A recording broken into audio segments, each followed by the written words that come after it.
Assalamualaikum warahmatullahi wabarakatuh. Perkenalkan, nama saya Sylvie Fildatus Solehah, NIM 1262052117071 dari kelas PGMI 5E. Saya di sini akan menjelaskan materi yang keempat, mata kuliah pembelajaran IPS MI atau SD, yaitu pendekatan pembelajaran IPS di MI atau SD. Yang pertama, pengertian pendekatan pembelajaran IPS MI atau SD. Pendekatan pembelajaran merupakan titik tolak atau sudut pandang kita terhadap proses pembelajaran yang merujuk pada pandangan tentang terjadinya suatu proses yang sifatnya masih sangat umum, yang di dalamnya mewadahi, menginspirasi, menguatkan, dan melatari metode pembelajaran dengan cangkupan teoritis tertentu atau landasan sikap dan persepsi guru tentang bagaimana kegiatan pembelajaran akan dilaksanakan. Nah, pendekatan pembelajaran IPS merupakan cara pandang kita terhadap proses belajar peserta didik dalam mata pelajaran IPS, yang kemudian upaya penciptaan kondisi dan iklim kelas yang memungkinkan terjadinya proses belajar. Yang selanjutnya, pendekatan pembelajaran IPS di MI atau SD. Pendekatan pembelajaran IPS diantaranya adalah sebagai berikut. Yang pertama, pendekatan lingkungan. Pendekatan lingkungan adalah suatu pendekatan pembelajaran dengan usaha agar ketertiban peserta didik meningkat melalui pemanfaatan lingkungan sekitar sebagai sumber belajar. Pendekatan ini bisa diawali dari lingkungan siswa yang paling dekat, yaitu keluarga, untuk menanamkan nilai moral dan juga aktivitas bermasyarakat. Yang kedua, pendekatan konsep. Pendekatan ini menekankan bahwa pemahaman konsep sangat mempengaruhi perilaku siswa. Konsep yang berupa keadilan, kesejahteraan, demokrasi, kerjasama, tanggung jawab, dan lain sebagainya itu merupakan konsep-konsep yang harus dipahami siswa, bukan sekedar mengetahui ataupun menghafalkan. Yang ketiga, yaitu pendekatan inquiry. Pendekatan inquiry ini merupakan proses mental di mana peserta didik mengasimilasi suatu konsep atau prinsip, misalnya mengamati juga membuat kesimpulan. Pendekatan ini diawali dengan suatu pernyataan atau permasalahan yang mengajak siswa untuk ikut berpikir dalam memecahkan permasalahan. Yang keempat, pendekatan keterampilan proses. Tujuan dari pendekatan keterampilan ini dalam pengajaran adalah agar siswa terlibat dalam berbagai pengalaman. Nah, dengan demikian proses pembelajaran berlangsung secara alamiah dengan bentuk kegiatan siswa yang bekerja dan juga menjalani sendiri proses belajar yang melibatkan siswa secara aktif.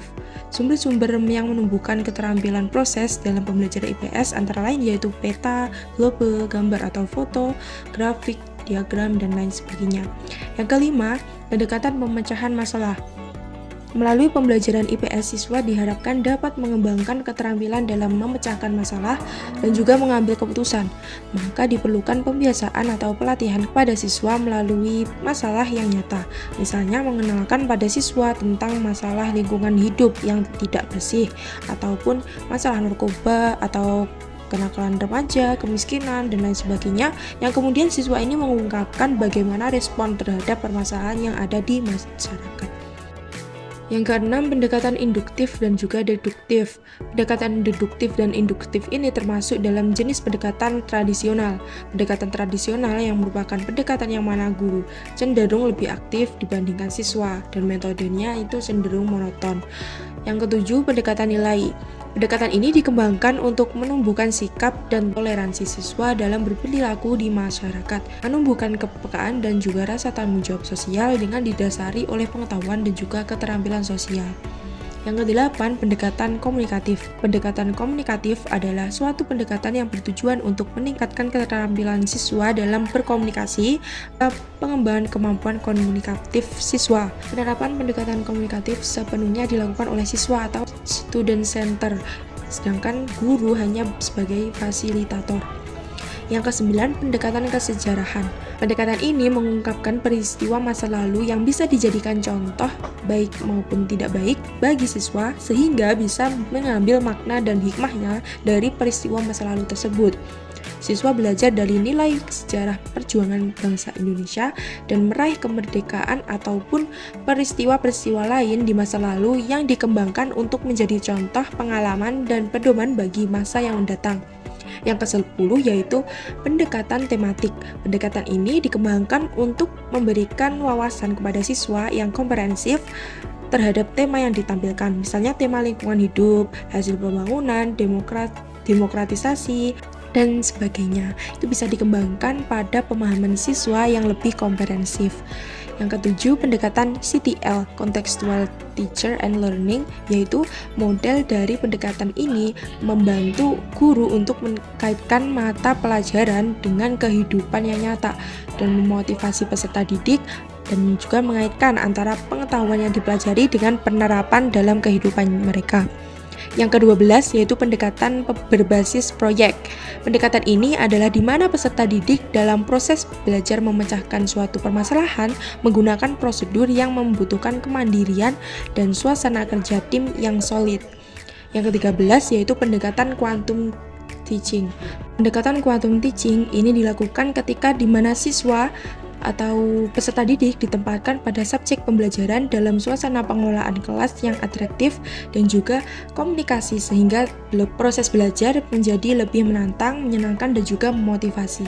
Yang ke-14 yaitu pendekatan ITM atau ilmu teknologi masyarakat. Pendekatan ITM ini menilai bahwa pelaksanaan pembelajaran IPS ini tidak lepas kaitannya dengan perkembangan isu-isu sosial yang berkembang yang dominan menyangkut pembahasan pengaruh perkembangan teknologi pada berbagai aspek kehidupan sosial kemasyarakatan. Yang ke-15 yaitu pendekatan kooperatif. Di dalam kelas kooperatif, peserta didik belajar bersama dalam kelompok-kelompok kecil yang terdiri dari 4-6 peserta didik. Kemudian peserta didik dikelompokkan secara heterogen. Selama belajar secara kooperatif, mereka diajarkan keterampilan-keterampilan kooperatif agar dapat bekerja sama dengan baik di dalam kelompoknya. Pendekatan-pendekatan tersebut bisa dipilih dan diterapkan guru dengan pengemasan rencana pembelajaran yang aktif, inovatif, kreatif, efektif, dan menyenangkan atau PAIKEM.